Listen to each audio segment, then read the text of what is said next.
eu vou fazer uma colocação para quem está entrando aqui pela primeira vez ou não conhece, de alguma forma, a Frente Paulista. A Frente Paulista foi criada há alguns anos atrás, deu início, acho que na Câmara Municipal de São Paulo, quando a gente estava perdendo direitos, né? Tinha a ver com reforma administrativa, tinha a ver com reforma da Previdência, tinha a ver com aquilo que os governadores no estado de São Paulo, os últimos governadores, né, estavam e estão fazendo. Então, a nossa reunião acontece todas as segundas-feiras, às 10 horas da manhã. Todos estão convidados, é uma reunião aberta entre entidades, servidores públicos e pessoas que trabalham de apoio ao serviço público. Então, todas as segundas-feiras nós discutimos as questões do funcionalismo e do serviço público, né? Estamos agora, como eu já anunciei, que nós vamos depois das palestras do Dia da Consciência Negra, nós vamos entrar numa discussão aí de reencaminhamento ou falta, o que falta encaminhar no Fora FEDER, porque nós estamos contra o ministro da Educação do Estado de São Paulo, que não tem nada a ver com a educação. Então, estamos feito um trabalho aí com o pessoal da educação e com o apoio de todos os participantes da Frente Paulista. Alguém quer falar alguma coisa sobre a Frente Paulista? Não. Então, passo... Vamos em frente. Góes, só relembrar que a Frente Paulista é, na verdade, quase que uma reedição daquela antiga comissão de entidades, né, que nós ficamos tantos anos. Quer dizer, é uma luta que vem desde os anos 90, na verdade. Isso. Só que com uma nova página. Exatamente, numa época que não tinha como fazer virtualmente, a gente se reunia na Assembleia Legislativa, né? Com muitas entidades lá. Então, agora, para dar início ao Dia da Consciência Negra, passo a direção aí para a Rosângela. Rosângela, com você. Obrigada, Góes. Bom dia, pessoal. Primeiramente, nós vamos agradecer mais uma vez a oportunidade aqui nesse espaço virtual do nosso grupo, que já existe há 3 anos, e neste ano ele recebeu a denominação de Grupo de Trabalho Consciência Negra. O nosso objetivo aqui, num curto espaço de tempo, é trazer um tema, uma ideia, para que ela seja objeto de reflexão. São apenas algumas notinhas para que nós tenhamos ferramentas, para que nós ampliemos o nosso repertório em relação às ações antirracistas que nós devemos ter. Então, hoje nós estamos aqui numa referência a Zumbi dos Palmares, ao 20 de novembro, em que completamos 328 anos do assassinato de Zumbi. Então, hoje, nós teremos a apresentação da seguinte forma, conforme estava lá no card. Aldo Santos, que é da APOESP, a Profib, ele vai trazer o assunto racismo estrutural. Depois, Rosângela Sintrajus vai falar um pouquinho sobre o racismo recreativo. A nossa convidada, a Brenda Cunha, ela vai falar sobre tire o meu rosto da sua mira. Ela vai explicar do que se trata essa frase. E nós gostaríamos de dizer o seguinte, que neste ano nós tivemos mais 2 adesões. Hoje o nosso grupo tem 6 voluntários, né? Além do Aldo, de Rosângela, nós temos o Celso, a Kátia e a Sueli. Infelizmente, a Michele ela não poderá participar porque ela está em aula. E o Celso, eu não o vi aqui, eu creio também que ele deve estar na correria lá pela DUSP. Então, sem mais delonga, nós vamos passar a nossa palavra para o nosso querido professor Aldo dos Santos. Por favor. Palavra é Ok, bom sua, meu dia. querido. Obrigado, Rosângela. Obrigado a todos e todas que participam dessa importante articulação sindical e dos movimentos sociais que é a Frente Paulista. Primeiro, um rápido e pequeno reparo, que nesta reunião, quem representa a Profib está sendo a professora Neuza, e eu estou representando as relações sindicais da Profesp, né? Que também é uma entidade que desde o início tem participado aqui, desde o início, mais recentemente, tem participado dessa atividade. E o Chico, inclusive, é o presidente também, está aqui presente hoje na reunião. Segundo, dizer que o mês da consciência negra é um processo de avanço, porque, no primeiro momento, nós começamos com o Dia da Consciência Negra, depois avançamos para a Semana da Consciência Negra, hoje já denominamos o mês da consciência negra e esperamos que, em breve, possamos fazer essa tomada da consciência negra como algo cotidiano para que possamos superar as dificuldades e os problemas existentes.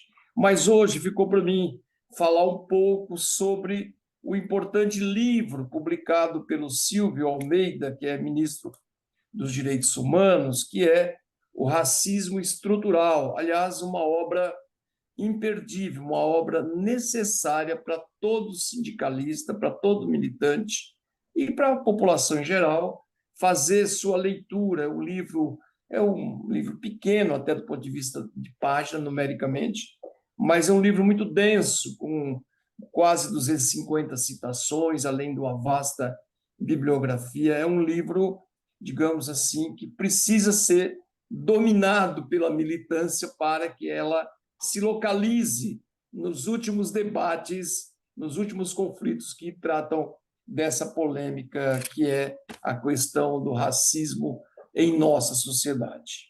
O primeiro livro, ele tem, digamos, 162 páginas. Eu cheguei a levantar 21 tópicos que o livro apresenta, e hoje eu selecionei uns três, quatro, só porque é absolutamente impossível discutir, por exemplo, dada a profundidade do livro, discutir em 10, 15 minutos o inteiro teor desta contribuição do ministro Silvio Almeida. O livro começa com a apresentação, digamos, da grande filósofa também do movimento negro, da Djamila Ribeiro, que ela parte da reafirmação do que está no inteiro teor do livro, que é o racismo é uma manifestação normal de uma sociedade, não um fenômeno patológico ou que se expressa algum tipo de anormalidade. E ela vai afirmar, assim como o autor, de que o racismo é absolutamente estrutural e é um elemento político que é preciso compreender na sociedade para, a partir da compreensão, fazermos o debate necessário. O autor, o Silvio Almeida, começa dizendo do seu livro. Ele disse que não é uma obra sobre raça, né, ou uma obra sobre o racismo. Ele disse que trata-se de uma teoria social, é um livro sobre teoria social.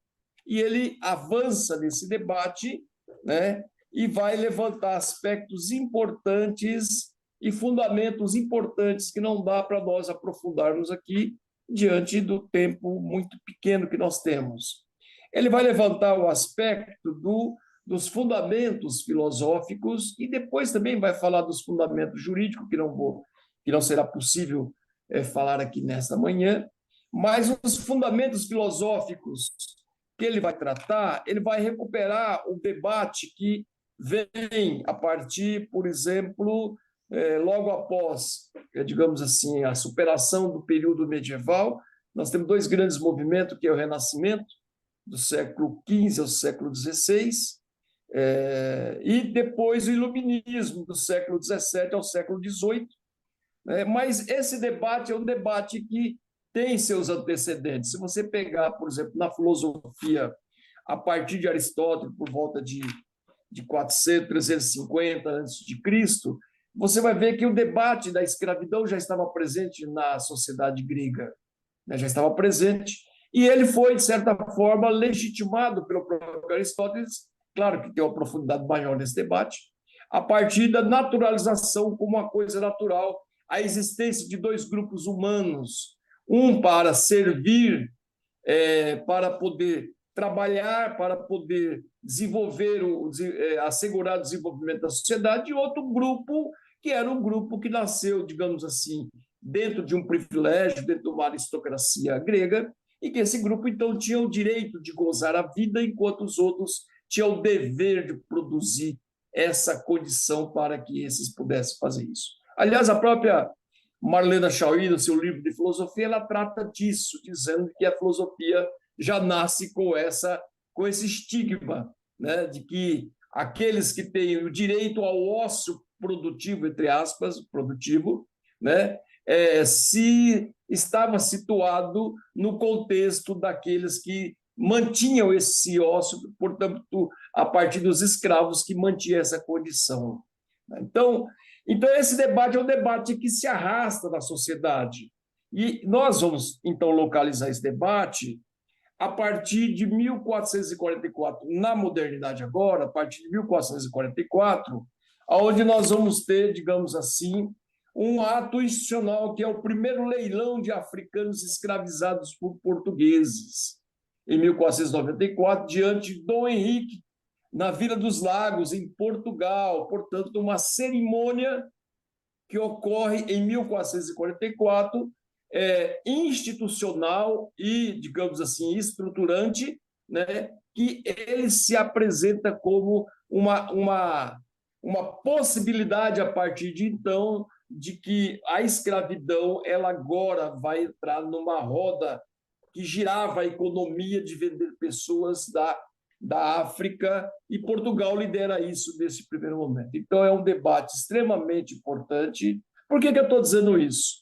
Eu estou dizendo isso para dizer o seguinte, que acontece a partir de 1400? Acontece 1500. As primeiras relações pré-capitalistas começam, então, a desenvolver no mundo uma busca de novos mercados. As rotas comerciais se desenvolvem e, a partir daí, então, você tem a escravidão como parte dessa moeda de troca e de alimento, e para alimentar, digamos, as economias de uma maneira geral.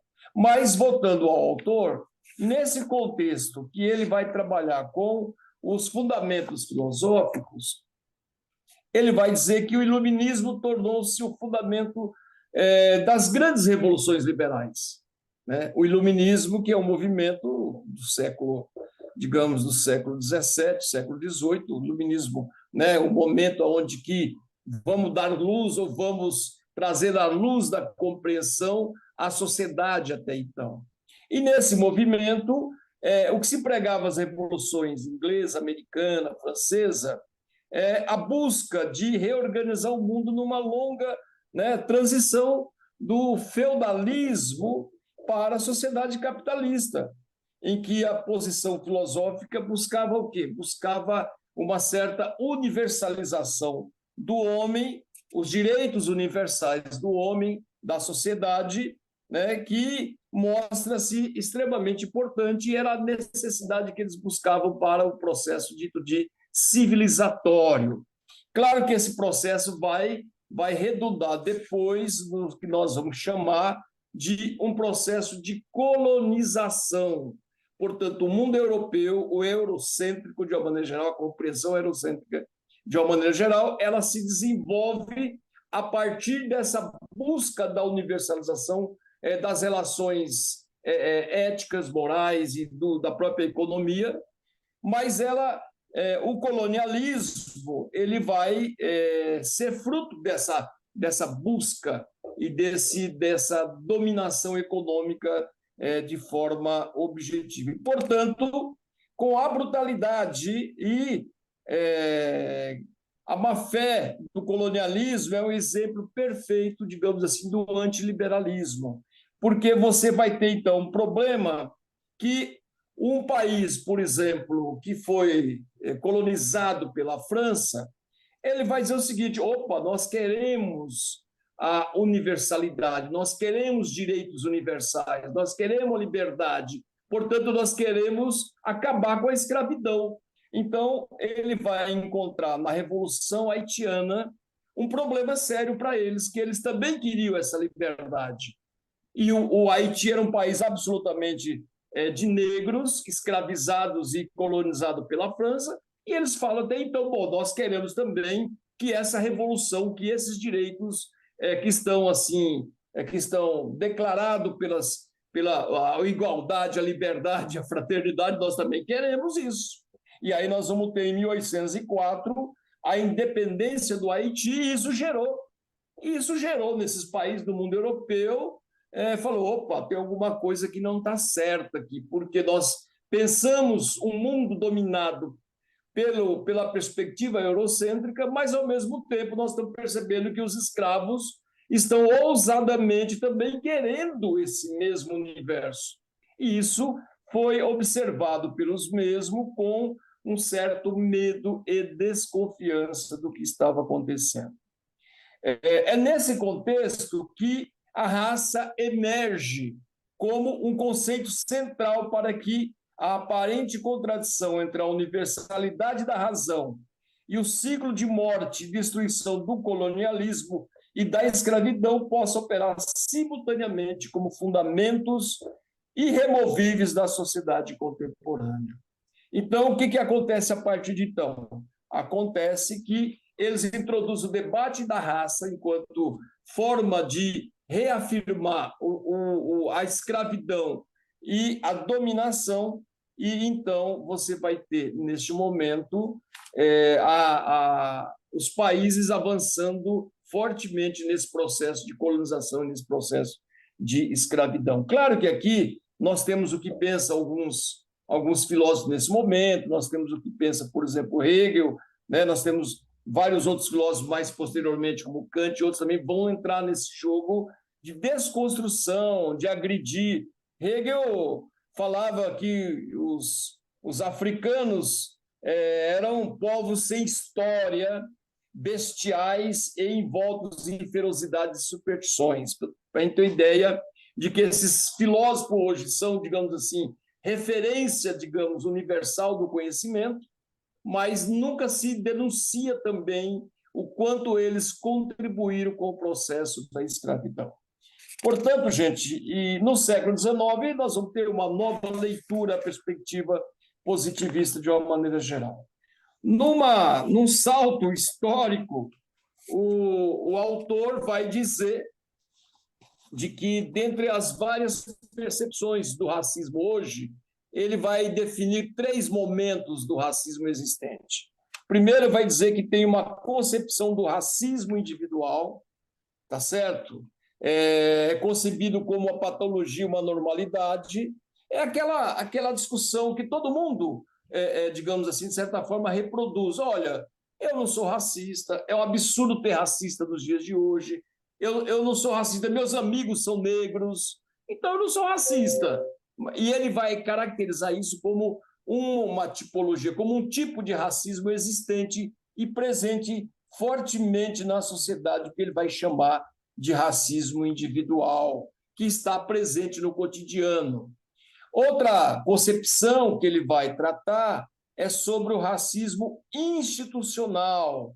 Ele vai dizer que, sob essa perspectiva, o racismo não se resume a comportamentos individuais, mas é tratado como resultado do funcionamento das instituições. Então, ele vai dizer que as instituições moldam o comportamento humano, tanto do ponto de vista das decisões e do cálculo racional, como dos sentimentos e preferência. E ele vai dar exemplo desse racismo institucional, dizendo que muitas vezes você tem a pessoa se elege para tentar mudar ou chamar a atenção desse debate, mas ele diz o seguinte: mas não altera o quadro substancialmente do racismo existente na sociedade. A instituição, por exemplo, a Secretaria de Educação, pode ter uma lei que diga que tem que discutir o racismo nas escolas, Mas isso não vai erradicar o racismo nas escolas, porque ele é mais amplo, ele é mais profundo, e que, portanto, ele vai dizer que o racismo, portanto, nessa leitura que ele desenvolve, ele vai dizer que o racismo é absolutamente estrutural, ele é estruturante da sociedade capitalista em que vivemos. Então, ele vai fazer esse debate de forma aprofundada, e ele vai dizer que toda instituição irá se transformar numa correia de transmissão de privilégios e violências racistas e sexistas. Então, ele vai dizer claramente, olha, gente, não tem saída. Por mais que você eleja alguém, esse alguém vai fazer uma lei, essa lei está dentro do espectro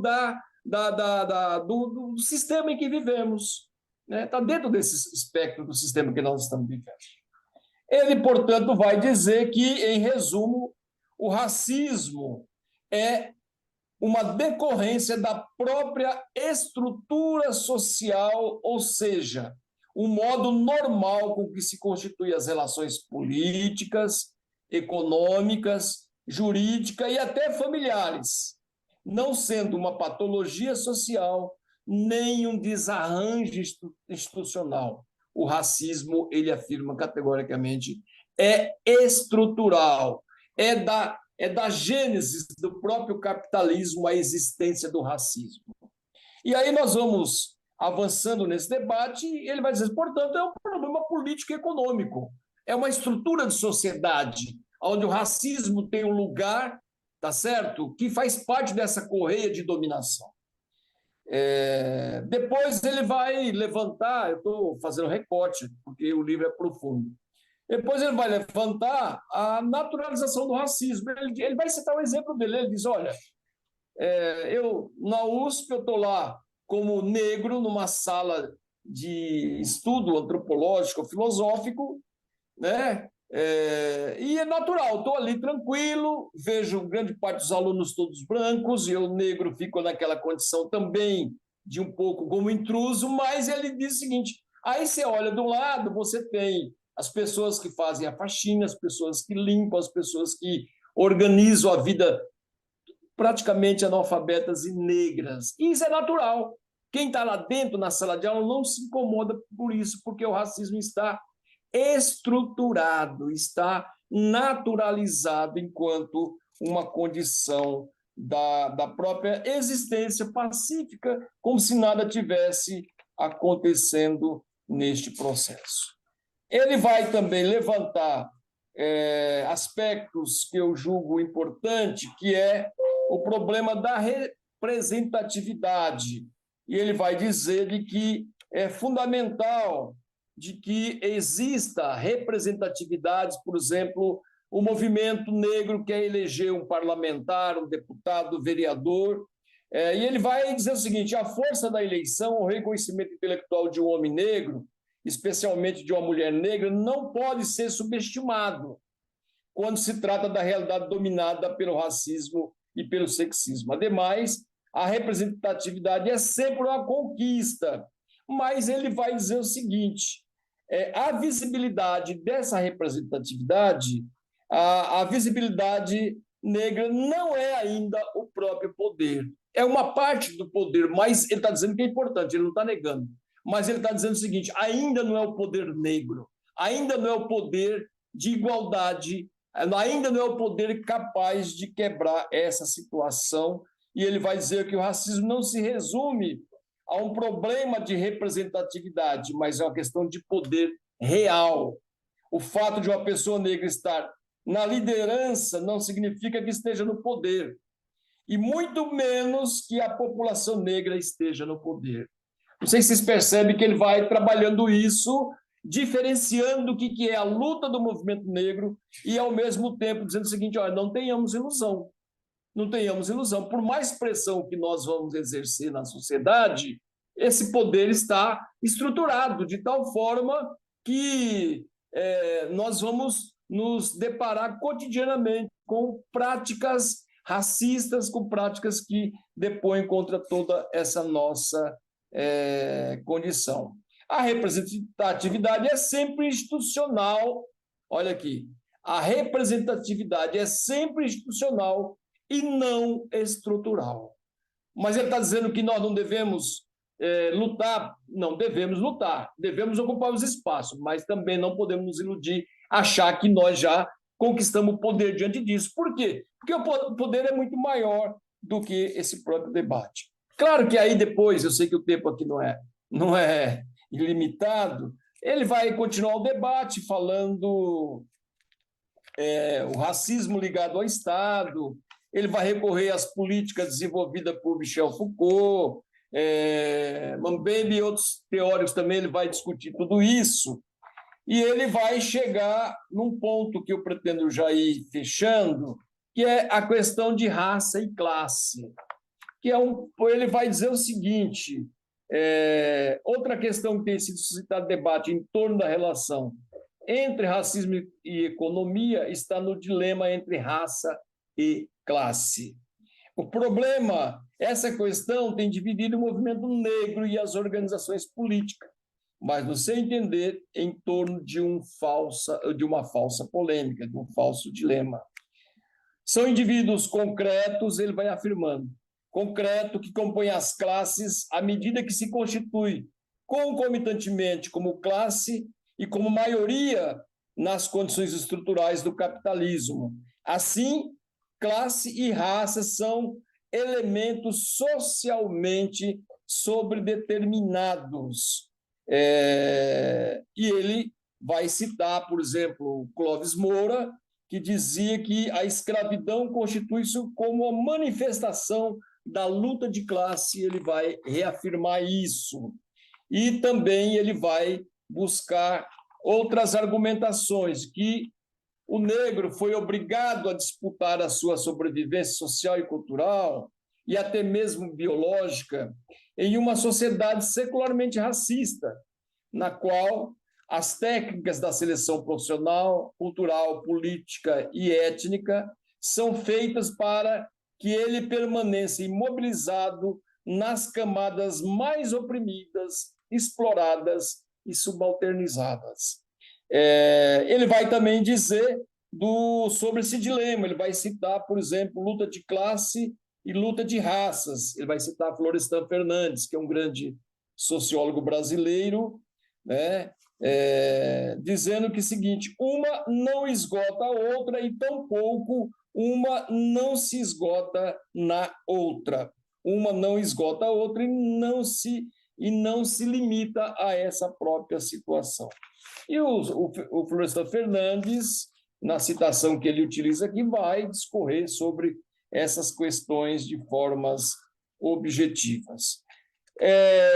Portanto, esse debate que eu trouxe aqui, nesses 4 tópicos, fundamentalmente, não sei como está o tempo, mas esses 4 tópicos foi uma tentativa de levantar aspectos importantes nesse debate que eu julgo extremamente atual. Portanto, qual que é o grande eixo desse debate?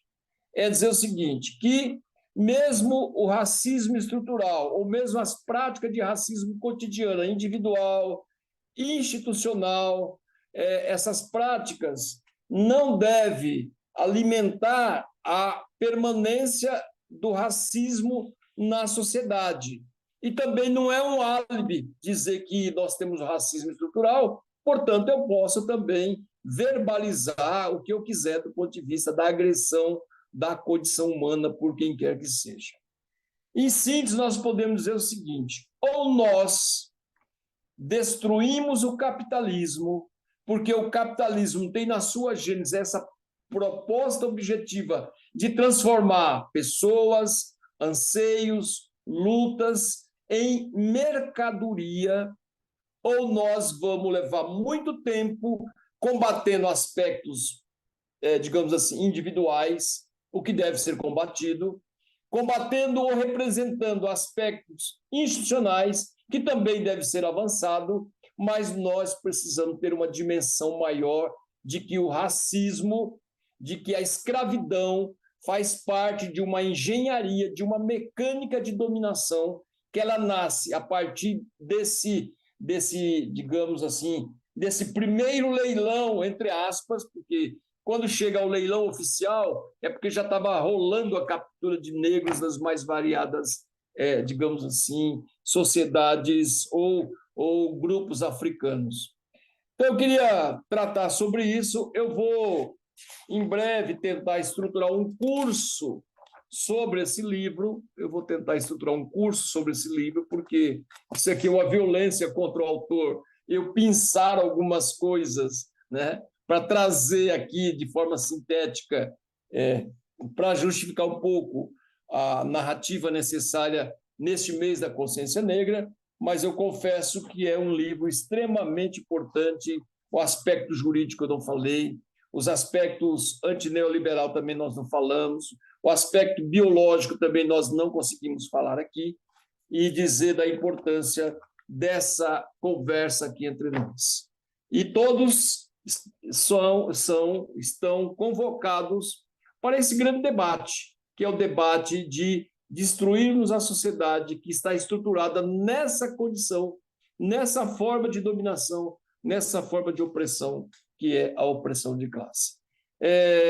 Se tiver depois uma outra oportunidade, eu vou rapidamente informar da luta também que nós estamos desenvolvendo a partir do que nós chamamos do feriado, da necessidade do feriado nacional, uma vez que esse ano nós tivemos um feriado estadual que não foi nenhuma dádiva do governador, mas foi fruto de lutas e mais lutas, e que depois eu voltarei a essa temática para poder não prejudicar o tempo das demais pessoas ou lideranças que vão falar aqui sobre também esse tema. Obrigado, gente.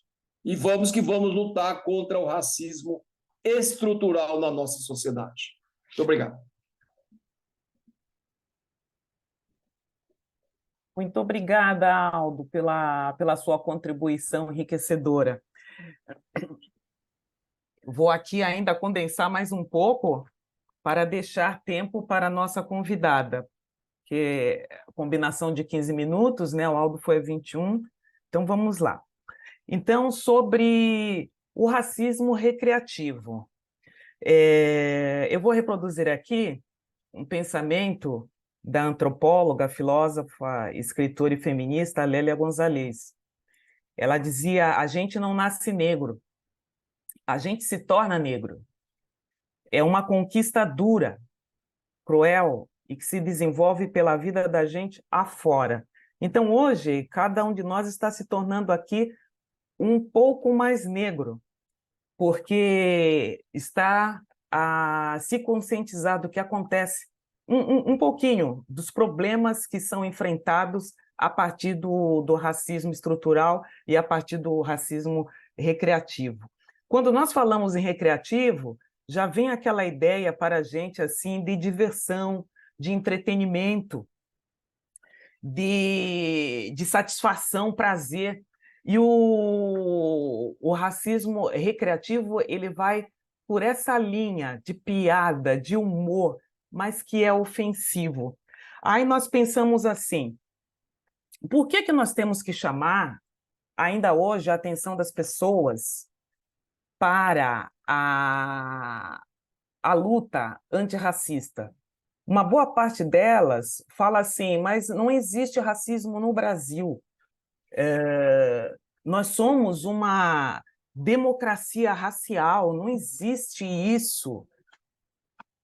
E aí nós respondemos assim, Abdias do Nascimento, no livro Genocídio do Negro Brasileiro, ele dizia que a democracia, a suposta democracia racial, só concedia aos negros um único privilégio.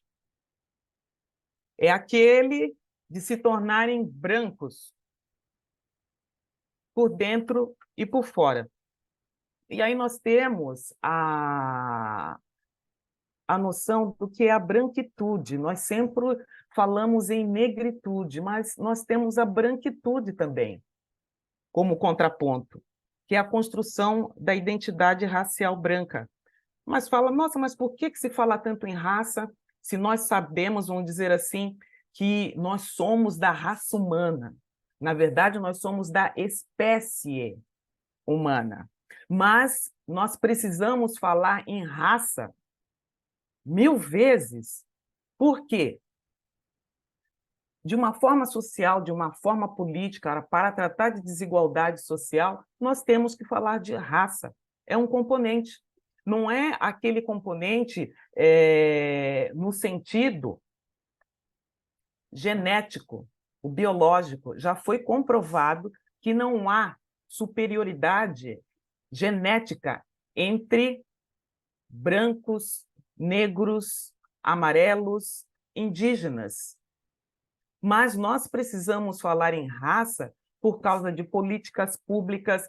Quem acompanhou as eleições percebeu que nos jornais, quando havia candidatura, havia a descrição do candidato e o quê? A raça e a cor. Então, nós precisamos falar de raça, sim. Até mesmo porque, pelo ideal da branquitude, os traços europeus seriam os mais equilibrados, os mais perfeitos, seriam os europeus, os descendentes aqui, os titulares de protagonismo, enquanto que aqueles que detêm a negritude teriam os pontos negativos apenas, e não positivos. Os positivos estariam com os brancos e os negativos com os negros, incluindo-se aí os pretos e pardos. Na década de 80, havia um menino que, quando chegava o final de semana, ele ficava muito angustiado, porque na segunda-feira ele tinha que ir para a escola e ele sabia que ele iria ouvir aquelas piadas racistas que foram expostas em um determinado programa de televisão, que passava nos domingos, lá os Trapalhões. O personagem em destaque era o Mussum, um dos mais populares personagens aqui do humor no Brasil. Aí o menino, ele se sentia constrangido, porque como é que era retratado o personagem Mussum? Ele era retratado como um cachaceiro, como um malandro e um preguiçoso. E esse menino, ele ficava muito abatido com isso. Ele cresceu e começou a perceber como é que funcionava essa estrutura do humorista que fazia a piada racista e se escondia aí, nesse espaço de humor, de diversão. E saía dali com vários simpatizantes, milhares de simpatizantes. Esse menino cresceu, estudou, acompanhou todo esse processo e ele elaborou para nós o livro Racismo Recreativo. Esse menino era o Adilson Moreira. Esse livro, Racismo Recreativo, faz parte da coleção Feminismos Plurais, coordenados pela Djamila Ribeiro. Então, o que nós percebemos? De acordo com a pesquisa nacional por amostra de domicílio, em 2022, 42% da nossa população se declarou branca, 45,3% parda e 10,6% preta. Aí incluídos, não é, os pardos e os pretos, nos negros. O Adilson, ele fez um apanhado muito profundo sobre decisões judiciais, sobre questões judiciais envolvendo o racismo recreativo. Há poucos dias, nós tivemos a notícia daquelas duas TikTokers lá do Rio de Janeiro que estão sendo indiciadas por racismo. Não sei se vocês lembram que elas fizeram um vídeo que viralizou em que elas entregavam para crianças negras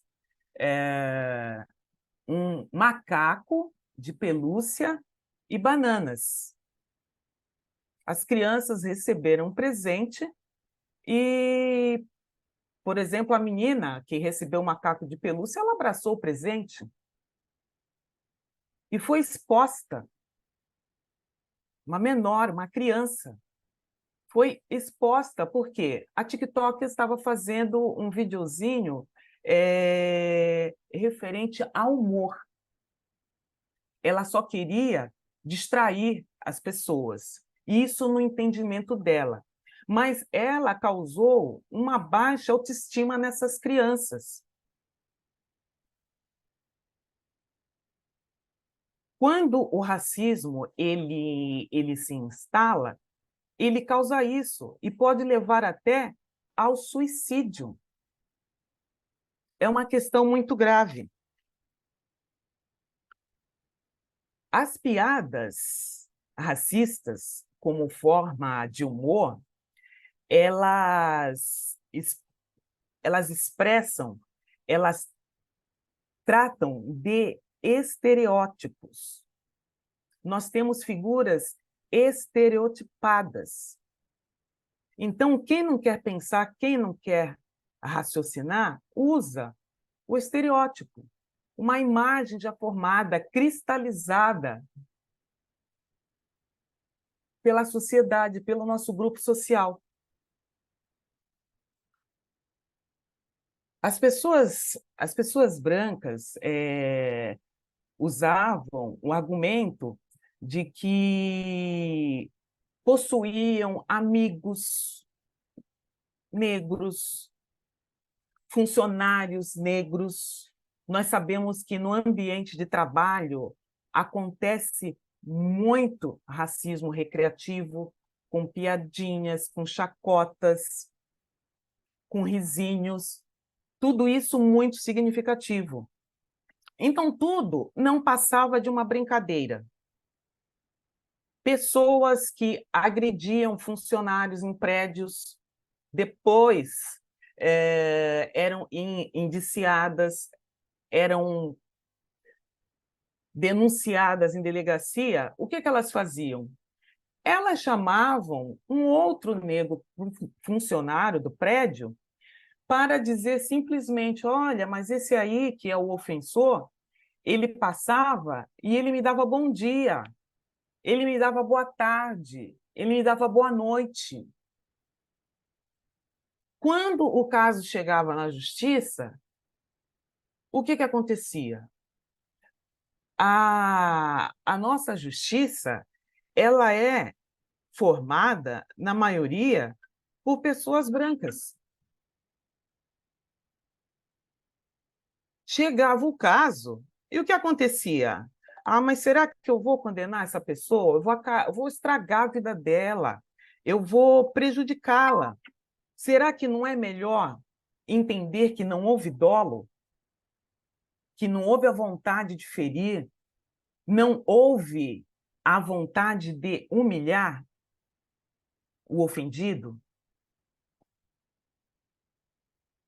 Então, nós passamos também por isso em relação ao racismo recreativo. Além do Mussum, o Adilson Moreira, ele elencou outros personagens, que nós também vamos lembrar deles. Ele elencou, por exemplo, a Vera Verão. Vocês lembram da Vera Verão? Era um ator bem alto, não é? Esguio, ele era homossexual. ele trouxe também a Adelaide, que era um homem, né? Se vestia de mulher, usava aquela peruca, não possuía dentes, e tinha assim uma sexualidade exacerbada, incontrolada, e vinha com a filha também. A filha também no mesmo estilo, rebaixando a mulher negra. Ele trouxe também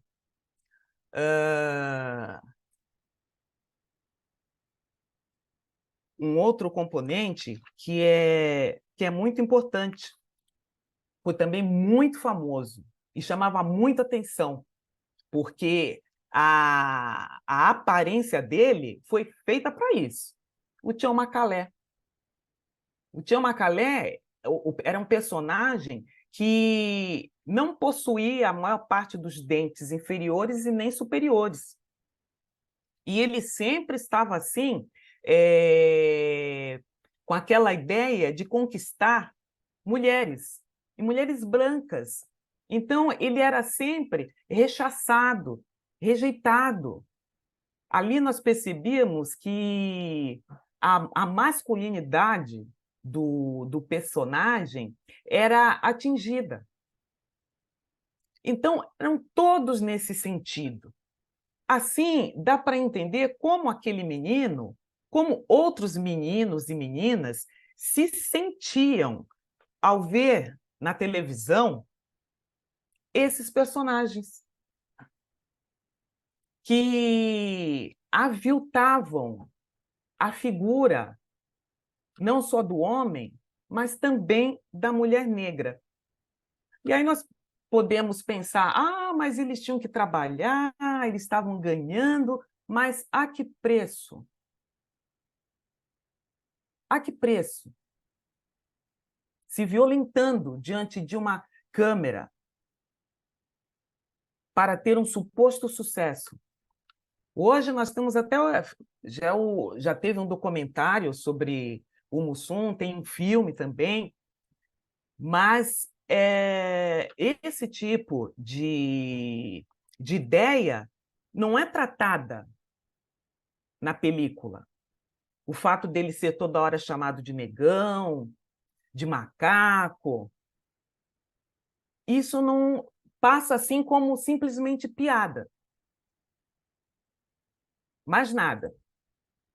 Eu fui ao cinema, eu fui assistir a esse filme, também vi um comentário que já tinha sido feito há uns anos, e o sentido é esse. A exposição da figura do negro de uma forma assim tão caricata, tão estereotipada. É caricatura pura. Por isso que o racismo recreativo, como ele diverte, ele faz rir, ele provoca risos, ele provoca gargalhadas com situações hilárias, ele protege quem o faz. Porque naquele espaço, o que o juiz diz? Mas era um trabalho, era diversão, fora dali não existe isso.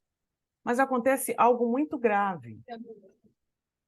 Aquele tema que foi abordado na piada racista, fora daquele espaço utilizado pelo humorista, é usado por outros racistas. Então, tem peso, sim. É importante.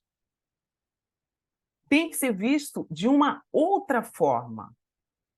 Porque quando o Mussum era denominado macaco lá no programa, e não havia intenção, não havia dolo, não havia nada, vamos sair do programa humorístico e vamos para a nossa vida real, a nossa vida cotidiana.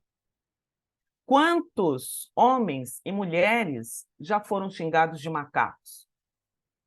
O Vini Júnior, de 22 anos, um jovem promissor no futebol, que o diga. E ele não gostou. Então, tem relevância, sim. Apesar de muitos falarem que é apenas um mimimi, mas não é mimimi. Dói para quem recebe. Dói muito. Nós temos que tomar assim muito cuidado com essa figura, o estereótipo, porque o estereótipo ele vai servir para ofender, e não só o negro ou a negra. O estereótipo ele serve para justificar muitas situações de injustiça na nossa sociedade. Então, os mais importantes são os estereótipos de raça, de gênero e de classe, porque esses são muito utilizados para justificar situações. Por exemplo, no estereótipo racial, a crença, a ideia falsa de que as pessoas negras elas são menos inteligentes e têm uma tendência para o cometimento de crimes. Por exemplo, isso pode justificar discriminações na área esportiva, na área educacional. O fato de acharem que negro é muito violento, é agressivo, comete crimes, pode justificar aquelas políticas de encarceramento em massa. Então, tem um reflexo, sim. O estereótipo de gênero relacionado ao masculino, ao feminino, essas ideias de que as mulheres são mais emocionais, mais sensíveis, e os homens mais fortes, mais racionais. Isso pode justificar a ausência das mulheres em posição de lideranças, em cargos de chefias, ou então desvalorizar a contribuição que a mulher traz em qualquer grupo que ela esteja. E o estereótipo de classe, que também pode ser chamado socioeconômico, ele tem ligação com a origem social da pessoa. Então, a ideia de que pessoas pobres são preguiçosas, que não trabalharam o suficiente, elas não trabalharam duro para progredir. Isso pode justificar, amanhã ou depois, a falta de acesso a serviços e oportunidades.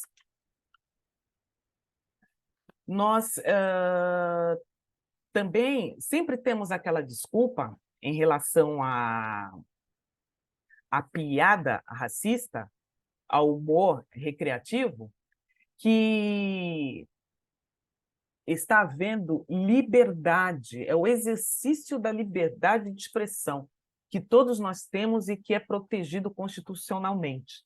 Mas não é, porque é crime.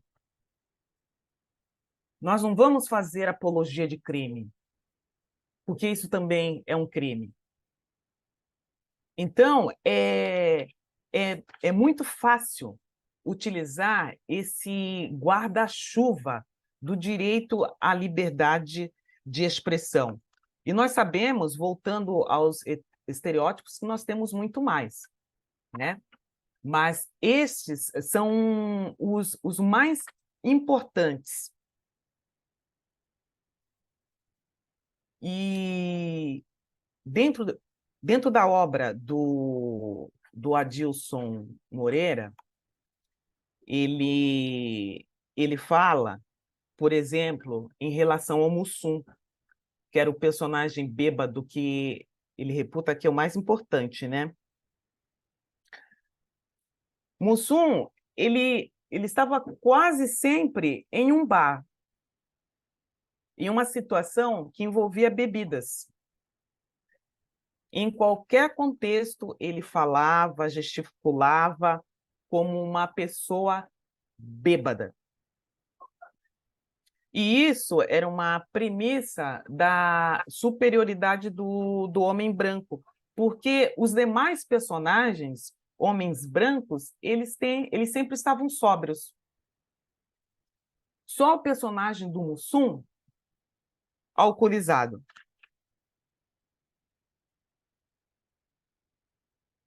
Em relação a Vera Verão, que ele chama aqui na obra Racismo Recreativo de A Bicha Preta, que foi também um personagem muito marcante. A Vera Verão sempre era apresentada a diferentes homens, em relação aos quais ela fazia assim uns comentários bem diretos.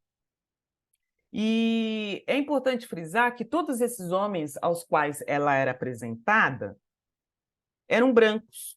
Um outro elemento central do humor racista brasileiro, a busca do parceiro branco como salvação social de pessoas negras. Em relação a Adelaide, ele chama de desvairada,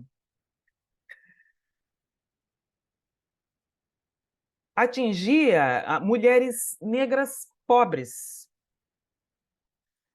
Uma das características da Adelaide era a feiura dela, sempre associada à pobreza. Era um homem que tinha um rosto pintado, né, de preto, o nariz era bem alargado, né, e o cabelo não era penteado, e as roupas eram bem velhas. E uma coisa, ela estava sempre a pedir esmolas.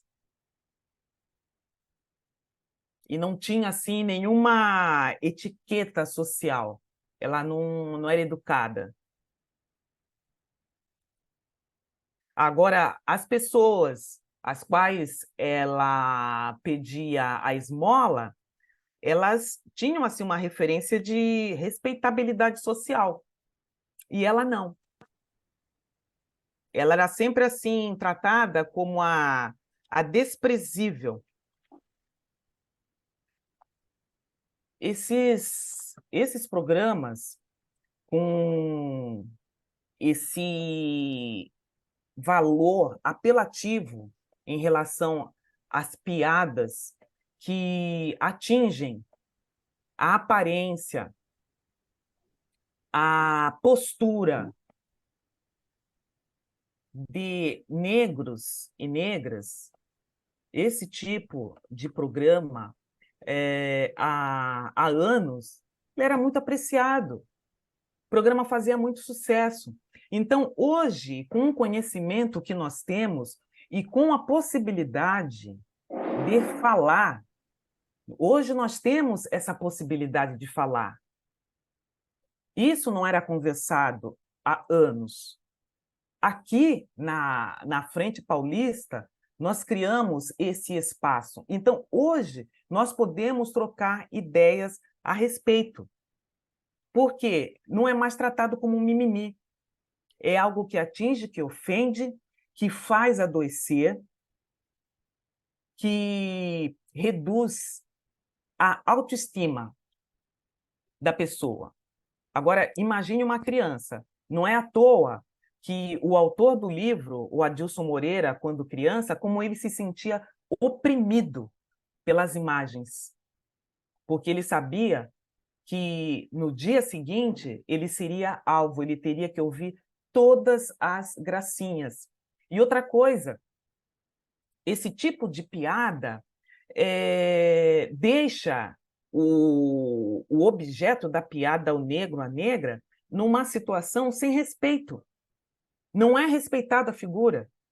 Enquanto ele era menino, por exemplo, ele ouvia essas gracinhas E ele não era convidado para trabalhos em grupo dos outros meninos, ele não era convidado para ir à casa dos outros meninos, ele não era convidado para fazer parte. Então, percebam que isso marcou a infância dele. Marcou demais. Agora, imaginem um estrago que as duas, a mãe e a filha, fizeram em relação às meninas. Eu vou encerrar com um convite para que quem tiver condições acesse esse livro que tem na internet, do Adilson Moreira. Caso alguém precise, eu vou passar lá no grupo. Eu tenho um link também desse livro. E procurem saber um pouco mais a partir do que foi dito aqui hoje, a partir do racismo recreativo e a partir do racismo estrutural, porque são as ferramentas de que nós precisamos para sermos antirracistas, crescermos como seres humanos que somos, em dignidade e em respeito a quem está ao nosso lado. Agora, eu vou passar a palavra para a nossa convidada, a Brenda, e, antecipadamente, nós, aqui da Frente Paulista e do grupo, o nosso GT de trabalho, Consciência Negra, nós apresentamos a nossa gratidão à Brenda, que prontamente aceitou o convite e veio trazer o conhecimento dela na artigo 19, e ela vai explicar o porquê isso. Tire o meu rosto da sua mira. Então, por favor, Brenda, a palavra é sua. Por favor. Olá, pessoal, tudo bem? Sou Brenda Cunha, eu sou da Artigo 19, que é uma organização que tem a missão, né, institucional, ativista, né, da defesa da liberdade de expressão, pensada na linha dos direitos humanos, né, o que vai totalmente de encontro com essa tentativa, né, de captura do sentido da liberdade de expressão que grupos racistas, de extrema-direita, que vem trazendo todo esse conjunto de valores anticivilizatórios, vamos dizer assim, né? Opressores tentam capturar o sentido desse direito, que é uma ferramenta de defesa de outros direitos, né? Justamente para legitimar suas falas discriminatórias, violentas. Então, não é esse o sentido que a gente defende, e é importante nesse momento a gente frisar essa disputa, né, de narrativa em torno de um direito tão importante, essa tentativa de apropriação, né? Enfim, para além do artigo 19, eu estou aqui como representante da campanha Tire Meu Rosto da Sua Mira, que foi o nome que a gente deu para a campanha nacional pelo banimento do uso do reconhecimento facial na segurança. Na verdade, muitas das organizações que compõem essa luta, elas até são favoráveis a uma restrição ainda mais ampla, né? Mas esse foi um consenso que a gente conseguiu firmar. Então, assim, inicialmente eu estou aqui fazendo essa apresentação institucional, um pouquinho mais adiante eu vou tentar explicar um pouco mais do que vai ser a minha fala, né? E também, para contextualizar um pouquinho, para vocês entenderem de onde surgiu a campanha, ela partiu a partir de uma reunião, um posicionamento de organizações que compõem a Coalizão de Direitos na Rede, que é bem variada, vem tanto dentro dessa organizações que estão mais dentro dessa discussão entre tecnologia e sociedade, mas que também são de outras esferas, porque as questões e as problemáticas da tecnologia hoje em dia está mais claro como ela atravessa todas as dinâmicas, né, da nossa vida socialmente. Enfim, aí desse posicionamento que chegamos à conclusão de que é um tipo de tecnologia violadora de direitos que não tem uma forma de melhorar e ela ser boa, porque os efeitos que vêm, que acompanham, acabam sempre direcionando para riscos, né, da defesa dos direitos humanos. E eu vou trabalhar um pouquinho mais adiante. Então, a campanha ela surge de uma forma autônoma, né? Ela funciona como uma coalizão de várias organizações em defesa dessa pauta do banimento. Então, eu vou explicar um pouco, então, do porquê que isso é uma pauta, porquê que é importante, como ela se conecta com a discussão que nós estamos tendo hoje relacionada ao combate, né, ao racismo e a necessidade de seu enfrentamento. Bem, ouvindo aqui as exposições tanto do racismo estrutural como do racismo recreativo, dá para ver como a discussão que eu vou trazer aqui, nessa reflexão sobre as problemáticas dessa tecnologia, ela se insere em diferentes aspectos que foram levantados aqui, desde a perspectiva do racismo estrutural, desde a perspectiva do racismo institucional, e também, assim como a Rosângela veio trazendo, né, essa discussão do racismo recreativo, a gente vê como ele entra na arena do simbólico, né? Como o racismo ele vai preenchendo todos os buracos possíveis, né, para demarcar essa posição em que o negro é colocado dentro da sociedade, né, à margem, sempre como um público vulnerabilizado, onde todas as opressões, discriminações e assimetrias elas vão sendo direcionadas. E aí, enfim, o racismo sendo estrutural, ele não consegue fugir de todos os aspectos da nossa vida, né? Da vida em sociedade, especialmente que toca a vida da população negra. Antes de avançar um pouquinho mais nessas reflexões, só queria já trazendo que há uma conexão e mais adiante eu vou trabalhar um pouco mais isso, fazendo esse diálogo, né? Eu queria falar um pouquinho o que é essa tecnologia para que todo mundo esteja na mesma página, né? E trazer também uma conexão um pouco mais local, né? Pensando que aqui é uma discussão da Frente Defesa do Serviço Público, né? Frente Paulista de Defesa do Serviço Público. A gente tem atualmente um projeto da Prefeitura, que é o Smart Sampa, que é para a implantação de câmeras de reconhecimento facial, que vai para além da pauta da questão da segurança pública, né? Então, eu vou falar um pouquinho disso também para entender como o problema não está tão abstrato, ele está bem prático aí já aqui na própria cidade. Mas, enfim, o reconhecimento facial é uma tecnologia biométrica, né? Ela é feita por inteligência artificial. As imagens, elas captam, né, o rosto das pessoas e fazem medidas em que ela tira como se fosse uma digital do seu rosto. Isso pode ser feito sem a pessoa ter sequer conhecimento disso, né? Porque hoje em dia você tem câmeras espalhadas por todos os lugares, né? E algumas estão vindo com esse software, né? Essa tecnologia, e aí já começam vários problemas, né? Em que você vê um Estado tendo um poder ainda maior de vigilância das pessoas sem sequer elas terem conhecimento disso. Essa biometria facial, esse sistema ele não funciona se não for associado a um banco de dados.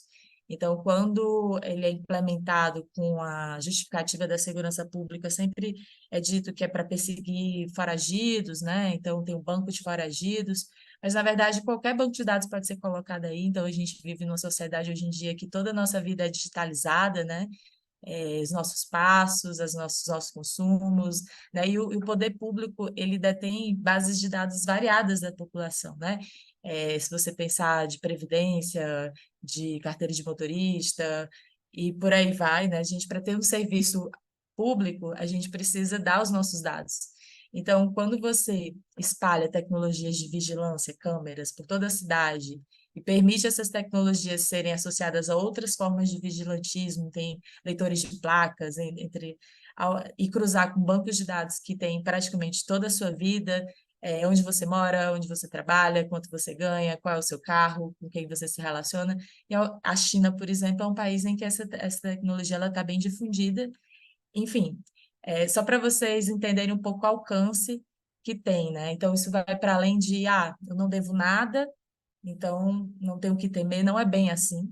São tecnologias que é muito fácil o uso abusivo, né? Ser desvirtuado, né? E isso ser um instrumento de opressão por parte, né? Há uma assimetria de poder em que o Estado muitas vezes associado com interesses empresariais que não estão comprometidos com os direitos humanos, acabam podendo usar isso de uma forma prejudicial para a sociedade, tanto de forma ampla, como também direcionada para alguns grupos específicos, no geral, os grupos vulnerabilizados.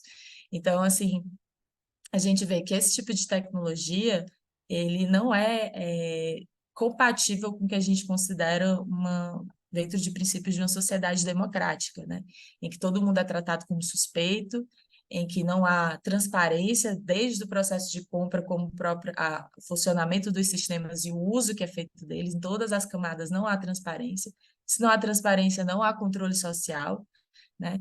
E o que muitos gestores fazem é trazer essa pauta trazendo preocupações legítimas da população, né? Que é o combate ao crime, ao problema da insegurança, aí colocam lidar com o problema da Cracolândia. Então, assim, sempre o discurso, né, para justificar o uso dessas tecnologias, eles são colocados de uma forma universal, de interesse público, de interesse, né? E quando a gente abre o debate, aprofunda esse debate, a gente vê que não é exatamente assim, né? Então, se a gente pensar que para quem essas câmeras estão apontadas, né? Para onde elas vão ficar? Será que a câmera que vai ser colocada no bairro Nobre e a câmera, né, já considerando essa tecnologia, né, de reconhecimento facial, a câmera que vai ser colocada na entrada de uma favela, de uma comunidade como Jacarezinho, como a Maré, enfim, entre outras aqui da cidade de São Paulo. Será que o uso que vai ser feito para esse bairro periférico vai ser o mesmo do bairro Nobre? Então, quando a gente vê a prática de utilização dessas tecnologias, a gente vê que ela está muito associada a políticas higienistas, né? De controle dos corpos, né? De quem é o comportamento suspeito, quem é o bem-vindo, quem não é. Né? Então, a gente já tem casos, né, de uso. E aí, voltando um pouco atrás, eu preparei uma sequência, mas é um pouco difícil seguir, porque, de fato, tem muitos cruzamentos e eu estou tentando dialogar mais diretamente com o que foi discutido aqui, né? Que é já pensar, de fato, como esse tipo de tecnologia é uma ferramenta do racismo, né? De manutenção das desigualdades, né? Do papel marginalizado do negro. Então, e aí, enfim, vamos tentar não cair muito em digressões e no final fazer uma amarrada que faça sentido para todo mundo. Então, assim, então de saída, a tecnologia de reconhecimento facial, ela já traz inúmeros problemas por conta da gente compreender que ela é violadora de direitos, que ela vem para ser usada contra populações já vulnerabilizadas, a despeito, né, do discurso, da finalidade que é utilizada para justificá-la, né? Então, só um minutinho. Outro problema que a gente demarca bastante em relação à natureza racista dessas tecnologias é o fato de que elas erram mais. Tem pesquisas, tem dados que mostram que o reconhecimento facial ele falha mais no reconhecimento de pessoas negras, né? Especialmente mulheres negras. Então, se você pensar que uma tecnologia dessa, ela já tem erros, né, vieses comprovados nas mãos de uma polícia que já tem como característica, né,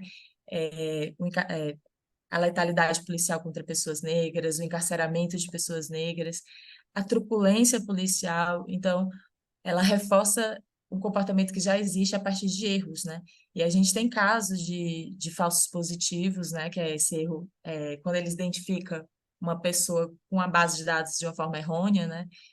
De pessoas sendo presas, passando por humilhações, né? Por conta desses erros, né? E a gente viu isso recentemente, teve um caso em Aracaju, uma mulher negra foi para um evento, e assim que ela entrou, ela foi reconhecida pelo sistema, foi abordada, e depois foi liberada, e horas depois ela foi de novo reconhecida pelo sistema, e já abordada de uma forma super humilhante, ela até fala que urinou nas calças.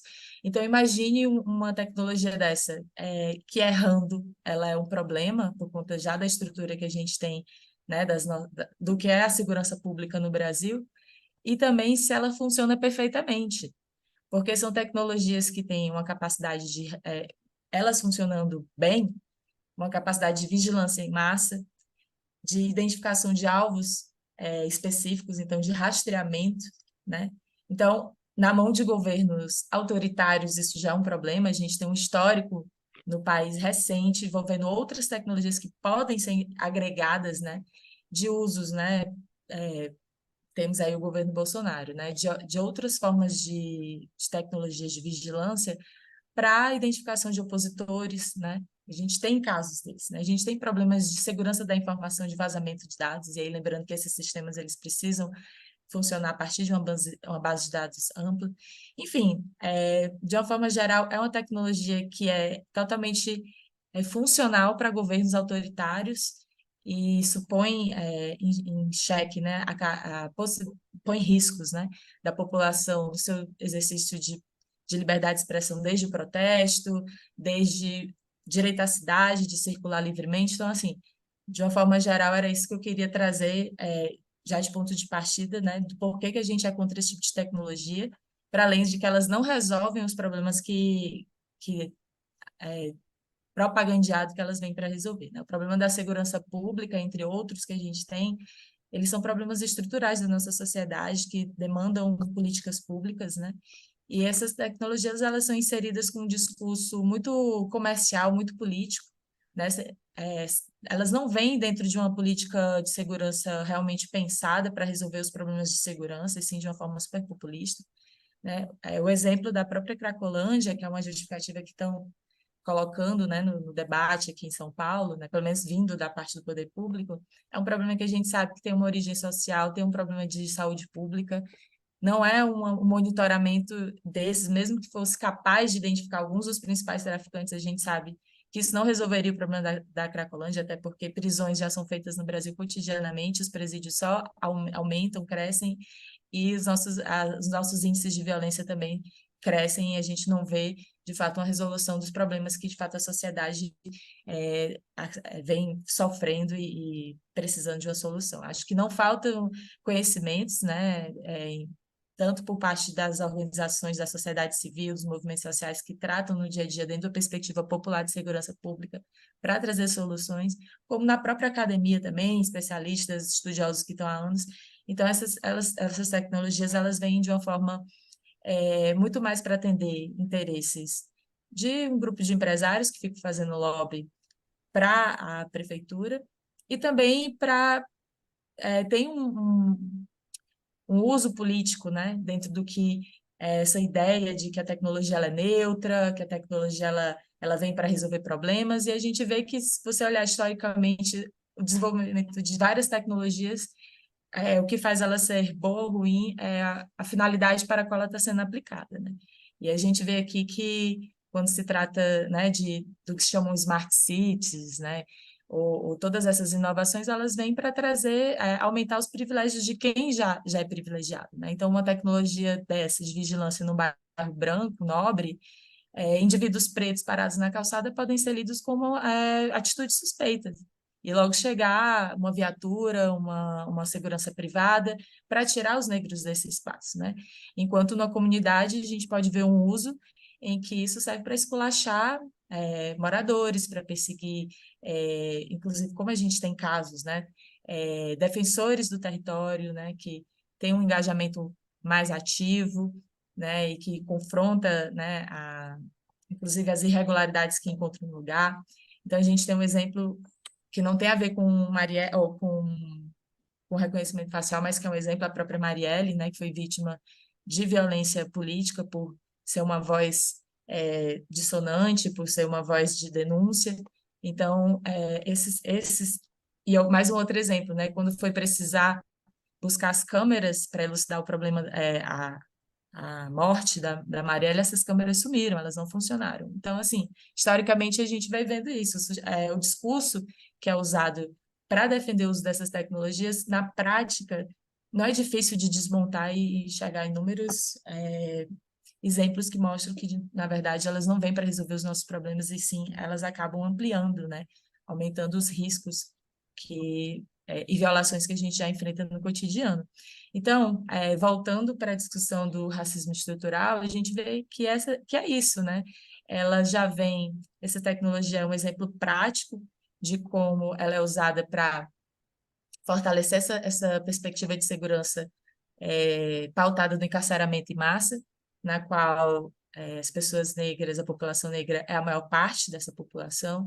Ela vem também para reforçar outros instrumentos, né, como a própria polícia, né, a letalidade policial, ela é mais voltada para, né, os alvos, quem morre só é a população jovem, negra, periférica. né? E, enfim, se inscreve nessa manutenção dessas estruturas, né, de opressão e de exclusão da população negra. E ela entra também como dentro da perspectiva do racismo institucional, quando você vê isso dentro do que seria uma política pública do Estado.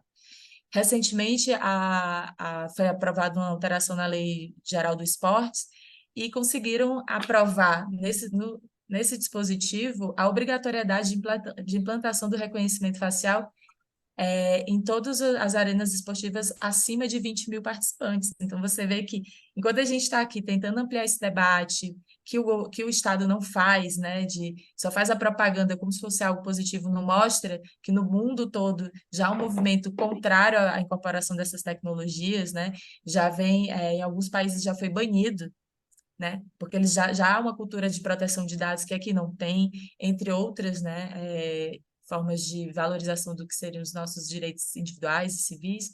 Então, essas empresas elas precisam dar vazão a esse lixo tecnológico que eles produzem lá e vêm com essa facilidade de assediar o poder público, né?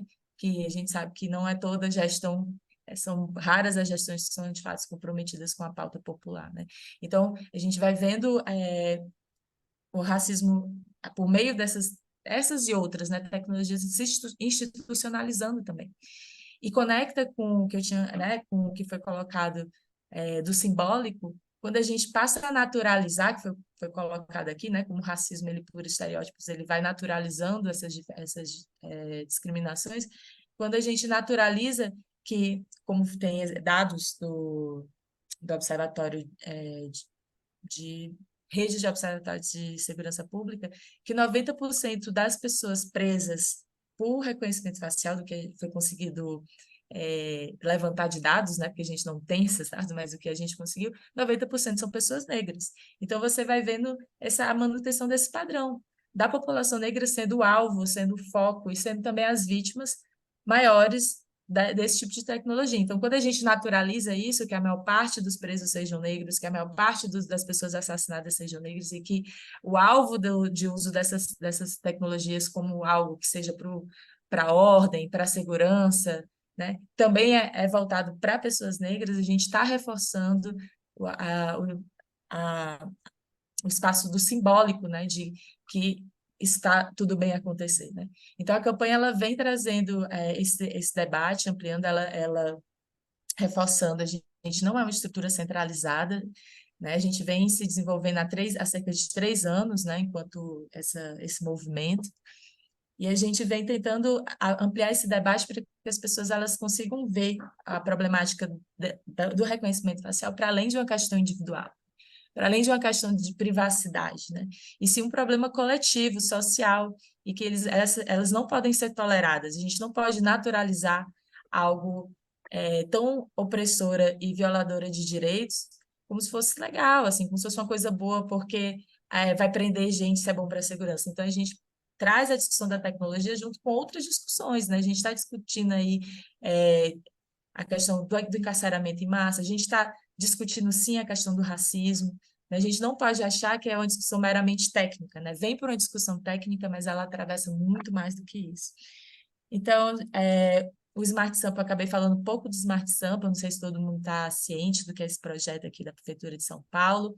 É um projeto de implantação de cerca de 20 mil câmeras, né, ocupadas com essa tecnologia, que permite agregação com várias bases de dados da prefeitura, né? Não só as de segurança, mas de várias, né? Então, ela é trazida dentro do que se chama um projeto de Smart Cities, né? Que é um negócio super vago, né? Que é uma cidade inteligente para quem, né? Está servindo a quem, né? Então, assim, é bem amplo, né? Já seria um espaço para uma outra conversa. Enfim, então, vem esse projeto colocado de uma forma super acrítica, não foi debatido de uma forma satisfatória com a sociedade, não foi trazido os riscos, não foi trazido todas essas problemáticas, há uma contextualização de como isso esse tipo de tecnologia já está sendo banida em outros espaços. Então, por que trazer, de fato, um investimento com tantas câmeras, com ampliação da vigilância, com ampliação desse poder assimétrico do Estado para a sociedade, em que ele sabe de tudo, em que ele pode tudo, e que ele aplica essas tecnologias de vigilância e altamente invasivas sem trazer para a população, de fato, benefícios, uma vez que elas não resolvem os problemas para os quais são colocadas, e elas, por não ter controle, não ter transparência, elas podem ser usadas abusivamente, né, para outras finalidades que não as colocadas enquanto justificativa. Então, eu acho que é um convite a gente se informar mais, né, saber um pouco mais do que é o reconhecimento facial, dos problemas do reconhecimento facial, de como a gente deve estar atento a essas investidas que estão cada vez maiores de implementação e difusão desse tipo de tecnologia na nossa sociedade, que não tem salvaguardas, a gente não tem qualquer controle, né? O Estado ele tem que fazer tudo a partir de leis, um Estado democrático, né? Então, a gente não tem uma legislação que discipline, né? Que obrigue a haver uma maior transparência em torno disso tudo, embora a gente, a despeito de, uma vez que elas já estão sendo aplicadas, a gente cobra tudo isso, mas a gente, na verdade, é a favor do banimento, né? Que não sejam incorporadas novas câmeras como essas, e que, na verdade, as que já existem, elas deixam de funcionar. Eu vou deixar um pouco aberto, né? Acho que eu falei de uma maneira geral o que é mais importante, acho que posso abrir aqui para dúvidas, né? Acho que posso melhorar um pouco qualquer ponto não coberto a partir da curiosidade de vocês. Então, podemos seguir o debate. Ai, obrigada, Brenda. Nossa, eu já fiquei assim meio que assustada com algumas coisas, mas tudo bem. Só uma coisinha, desculpa. Eu acabei falando, desinvestei, nem vi quanto tempo eu tomei, mas tinha inclusive um videozinho que acho que eles são de 3 minutos. Se vocês tiverem interesse, eu posso colocar, que acho que ajuda a visualizar de forma um pouco. A gente começa numa linguagem um pouco irônica, né? Do que a gente entende, o que é na prática essas tecnologias, poderia transmitir para vocês. Mas vejam aí, vocês estão moderando como é que está a questão do tempo. Se acharem que é conveniente, eu posso pôr, senão a gente já pode seguir para o debate mesmo. Aí eu tenho que indagar com o Gosli e a Raquel, se é possível. São 3 minutinhos, né? Eu vou pedir para a Raquel abrir para ela colocar o vídeo. Está liberado. Está liberado já, pode colocar. Só que depois vamos ter que ser rápido, porque tem várias coisas ainda para discutir e já tem gente levantando a mão para perguntas. Uhum. Vamos lá, com o vídeo, Obrigada. fique à vontade.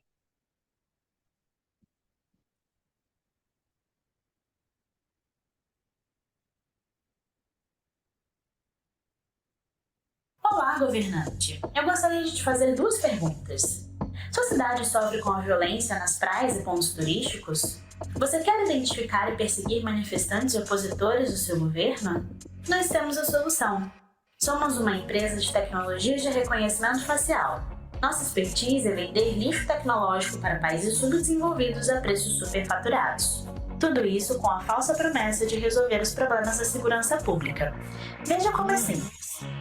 Todos os dias, milhares de pessoas circulam pela cidade e, graças às tecnologias de reconhecimento facial, podemos adicionar olhos inteligentes a tudo: estradas, praças, parques, transporte público e escolas.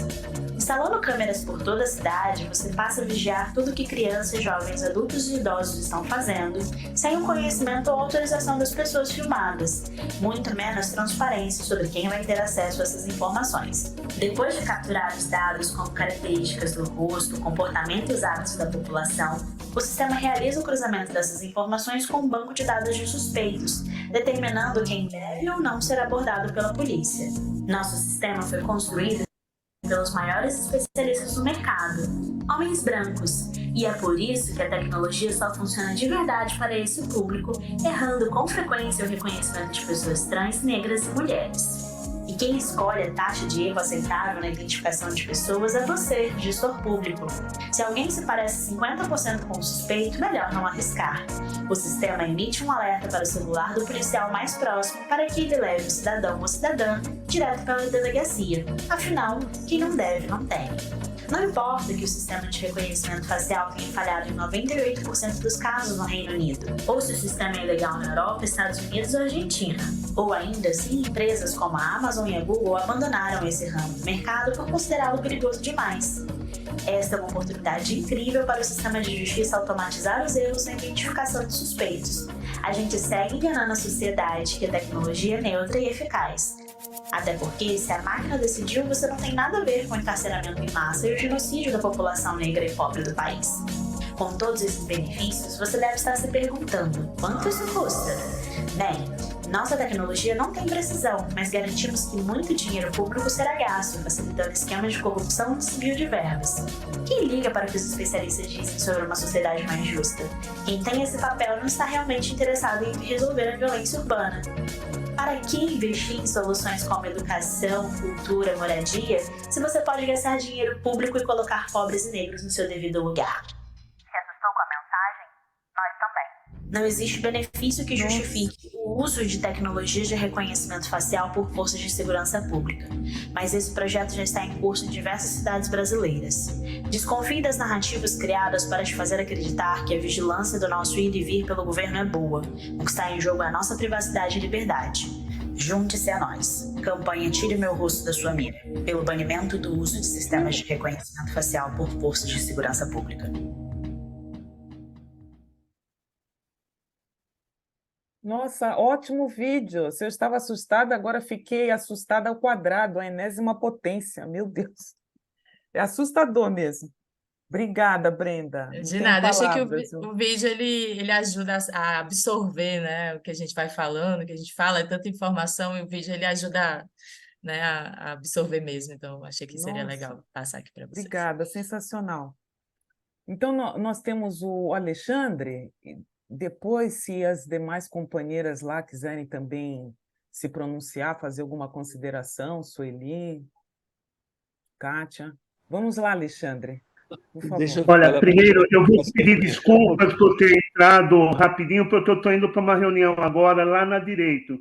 Eu queria dizer para o Aldo, primeiro, Aldo, eu sou da Universidade de São Paulo. Isso que você falou sobre, ao lado, tem todos os terceirizados, que são mulheres negras, mulheres da periferia, e são elas que cuidam da limpeza, enquanto todo o status da universidade está voltado a essa elite branca e econômica. Perfeito, Aldo. Você, Rosângela, ilustrou magnificamente bem a questão do que é o racismo, sabe, assim, essa coisa absurda e obsoleta das piadinhas, das concepções baixas do que deve ser uma sociedade livre e limpa. Parabéns. E, Brenda, eu quero militar com o que você está colocando, porque na Universidade de São Paulo, a educação está sendo impregnada de câmeras, sabe, com o objetivo de dizer o seguinte: temos que cuidar da segurança da universidade pública. Como a gente sabe, basicamente o seguinte, é colocar o negro e toda a periferia fora de uma universidade construída para a elite burguesa desse país. Então, eu peço desculpas não participar desse debate hoje, porque eu estou indo para uma reunião na Faculdade de Direito, que é para chamar a greve de amanhã. Mas eu estou emocionadíssimo com o nível desse debate que foi colocado nesta manhã de segunda-feira. Eu acho que é um debate histórico. Eu quero impregnar a minha categoria com o que eu vi aqui hoje. Obrigado. E, olha, muita gratidão pelo que vocês me proporcionaram hoje. Obrigado mesmo, camaradas. Agora, a Laís. Rosângela, Sim. deixa eu fazer uma colocação. Você vê o que está acontecendo. Ele já falou, mas ele vai sair. Todo mundo vai começar a sair, porque já são meio-dia. Então, maravilhoso o que foi colocado, mas quem vai fazer perguntas ou vai dizer alguma coisa, eu pediria que fosse 1 minuto, senão nós não vamos conseguir falar do resto. Perfeito, Gozi. E eu já aproveito para agradecer o espaço aqui, agradecer a Brenda, o Aldo, a Sueli, a Kátia, o Celso e a Michele. Obrigada. E pelos nós é que temos que nos agradecer. Prestigiaram. Obrigada. Nós é que temos que agradecer toda essa coisa que recebemos, muito importante, especialmente a Brenda, que veio, não estava aqui, veio como convidada. Parabéns, Brenda, muito bem colocado. Antes só de passar para o pessoal, eu quero dizer, Rosângela, que nós estamos nos assustando tarde demais, porque basta ver o livro 1984, escrito há muitos anos atrás, não é? E a gente sabia que o mundo estaria... E a gente duvidava. A Brenda mostrou que não precisa duvidar do livro 1984. Laís, rapidamente, por favor. Parabéns, Brenda. Temos muito que agradecer. Aldo Santos, que riqueza de apresentação. Rosângela, obrigada. Temos muito que agradecer. Eu quero acrescentar, dizer que tem que ser rápido, tem que ser. Não iremos transformar o nosso país e nós não iremos conseguir derrubar até parte desse racismo estrutural se nós não tivermos uma educação antirracista desde os primeiros anos de educação, desde a educação básica. Por quê? Porque a educação, ela nos seus sistemas, não aquele sistema que nós queremos, ela tem sido marcada por abismos raciais. O racismo, ele tem sido um entrave na promoção de uma educação de qualidade. Então, é preciso uma educação antirracista para nós transformarmos. Porque se vocês voltarem um pouco, eu já o disse na CONAI, que aquele seriado, lembrando que é aquela série lá, Todo Mundo Odeia o Chris, é o maior exemplo de racismo que nós temos estrutural nas escolas. E é o que o Brasil pode vir a ser, o Todo Mundo Odeia o Chris, se a educação Laís, eu acho que nós vamos precisar marcar uma outra data para debate. É importante o que você está colocando, mas nós não temos horário. Tá bom, então... Mas merece o debate. Nossa, isso aqui merecia outra reunião só para debater esses assuntos. E vamos estudar isso. Tá bom, é o que eu tinha a dizer. A Kátia também queria falar rapidinho, Kátia? Então, eu ia falar sobre as abaiomis, o mito das bonequinhas abaiomis, que foi criado pela Lena Martins, e que os colonizadores tiraram o mérito da artista e romantizaram a situação, dizendo que foram nos navios negreiros, e isso é mentira, porque lá eles não tinham condições de fazer, isso daqui foi criado bem depois para homenagear a raça negra, sim, mas a origem não é no navio negreiro. Verdade. Eu teria mais coisa para falar, mas o tempo vamos não dá. organizar um debate. Merece um debate. Volmer. Pessoal, excelente debate, muito bom. Queria saber, Rosângela, se a gente pode ter acesso ao vídeo, porque assim a gente pode divulgar para todos tirarem a mira do nosso rosto. Nossa, é verdade. Brenda, você pode fornecer para nós um vídeo exibido? Já está aí, né? Claro. Já está com a Raquel? Na verdade, eu que compartilhei, mas acessem as nossas redes, nosso site, que tem tudo, assim, tipo, no site da campanha, que é www.tiremeurostodaSuaMira.org.br, a gente tem lá a nossa carta manifesto, que é toda né, nosso posicionamento político. A gente tem uma aba lá de biblioteca que tem inúmeros materiais, inclusive um toolkit de mídia para quem quiser dar formações, não precisar tirar do zero. Temos lá indicações, apresentações até em PPT, tem tudo lá no site da campanha. E também nas redes sociais, para ficar mais fácil, o endereço é @meurostonão, mas se procurar Tire Meu Rosto da Sua Mira, vocês também encontram. A gente tem, né, nossas redes no Instagram, no Twitter, no Telegram. Então, podem assinar também o apoio à Carta Manifesto no site da campanha, tem um espaço lá para assinaturas, né? Pode ser individuais ou institucionais.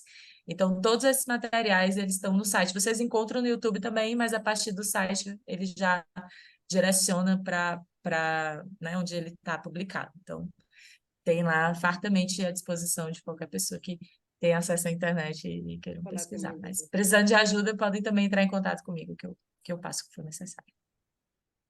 Muito bom. O assunto merece mais uma hora de debate, viu? Infelizmente, a gente não tem esse tempo. Eu vou passar agora para rapidamente, porque vai ser até sem discussão, sem debate, o resto da reunião que a gente se propôs. Brenda, pode ficar por aí à vontade, viu? Dá o dinheiro. Tá bom?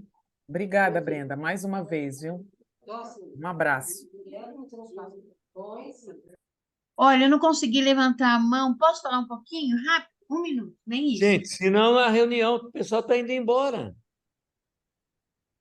Tá Pode bom, falar, então- claro. Ah, Eu não vou ficar como Não, é que censor. pegando o gancho de tudo, então, de imagem, a Globo no dia 20 passou lá à tarde da noite, né? Eu não sei como que a gente fala, né? Foi um programa lá que eles criaram e foi interessante que colocaram, a gente achou que era uma coisa de que os negros iam matar o dono da fazenda, e no fim, o que que era? Eram os atores, os negros, eles não aguentam mais fazer o mesmo papel. Então, eles são sempre a cozinheira, sempre a passista da escola de samba, sempre o chefe do tráfico, sempre. Foi muito interessante. Eu esqueci o nome agora, eu devia ter anotado. Se eu conseguir, depois eu ponho no grupo. Foi muito interessante. Foi um show. Valeu. E vocês hoje deram um show. Valeu. Muito bom. Gente, eu vou fazer uma colocação para